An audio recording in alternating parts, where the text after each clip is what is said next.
Today, I will show you how to play Schedule 1, the popular indie crime simulator on the Mac. To get started, head over to the Code Weavers website and scroll down to the download section. Enter your name and email and then click Download Trial Now.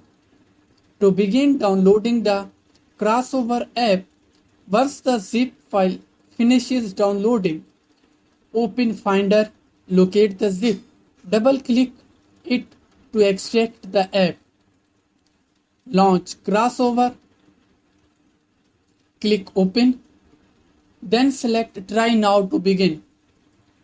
Inside the app, use the search bar to find Steam. Select it and click Install.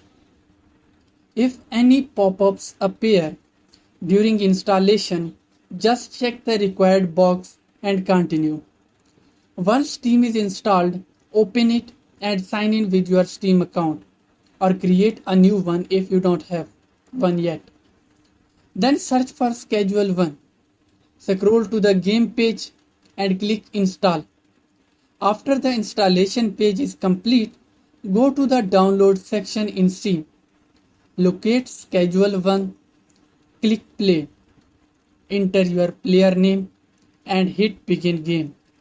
And that's it, you are ready to dive into the world of Schedule 1 on your Mac.